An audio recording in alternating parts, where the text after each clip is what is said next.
Hi guys, ఈ video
ముందే వాలిపోయా. మీలాగే మా అన్నయ్య వదినలది కూడా గాఢమైన ప్రేమ. పెద్దవాళ్ళని ఒప్పించి ఒకటవుతున్నారు. ఏడాది ప్రేమకే పెళ్లితో ఏకమవుతున్నాడు. 2 ఏళ్లగా ప్రేమించుకుంటున్నాం, మాకెందుకు ఆలోచన రాలేదంటావు అని నా ధర్మ సందేహాన్ని వాడిని అడిగా.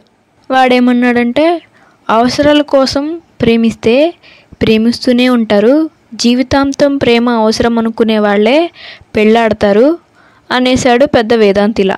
ఆ మాట నాకు తెగ నచ్చేసింది. అదే మాట ఆ రాత్రి నాకు నిద్ర లేకుండా చేసింది. తర్వాత రోజు ఉదయం ఎప్పట్లాగే నా లవర్కి ఫోన్ కలిపా. ఈసారి మాత్రం గుండెలో ఏదో తెలియని ఉద్వేగం. అర్జెంటుగా నిన్ను కలవాలని ఉంది అన్న. ఇంట్లో ఎవరు లేరు, వచ్చేమంది. క్షణాల్లో తన ముందు వాలిపోయా. వెంటనే తనని అమాంతం గుండెకు హత్తుకుని ఐ లవ్ యూ బంగారం అన్నా మనస్ఫూర్తిగా. మా ప్రేమ మొదలైన 2 ఏళ్లలో ఏం చేయాలనుకుంటే అది చేసాం, కలవాలనుకుంటే కలుసుకున్నాం, వీలు చేసుకుని షికార్లకు వెళ్ళాం, గంటల కొద్దీ ఫోన్లో మాట్లాడుకున్నాం. ఎప్పుడు ఏ ఇబ్బంది ఎదురవ్వలేదు.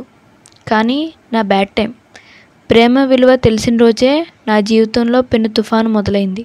తనని కౌగిలించుకున్న క్షణమైన గడవక ముందే వాళ్ళ నాన్న ఊడిపడ్డాడు. తర్వాత జరిగింది అసలు నేను ఊహించని సీన్. చాలా రోజులుగా వేధిస్తున్నాడు, ప్రేమించకపోతే చంపేస్తానని బెదిరించి లొంగ తీసుకోవాలనుకుంటున్నాడు అని ఏడుస్తూ నన్ను దూరంగా నెట్టేసింది తను. జాలి, అసహ్యం, షాకు, బాధ ఇలా ఒకేసారి నాలో ఎన్నో ఉద్వేగాలు. ఈ సంఘటన జరిగి చాన్నాళ్ళయింది. అప్పుడు వాళ్ళ నాన్న కొట్టిన చెంపదెబ్బ గుర్తులేదు, ఆ అమ్మాయి నాపై వేసిన అభాండం గుర్తులేదు. కానీ తన కౌగిలింత మాత్రం ఇప్పటికీ నన్ను ఉక్కిరిబిక్కిరి చేస్తూనే ఉంది. ఎందుకంటే ఆ క్షణంలోనే నేను నిజంగా ఆమెలో ప్రేమలో పడిపోయా. సంతోషం, బాధ, కష్టం, సుఖం అన్నిట్లో తోడు నిలవడానికి జీవితాంతం ఎదురు చూస్తూనే ఉంటా అంటున్నాడు వరుణ్. వరుణ్ లవ్ స్టోరీ ఎలా ఉందో కామెంట్ బాక్స్లో టైప్ చేయండి.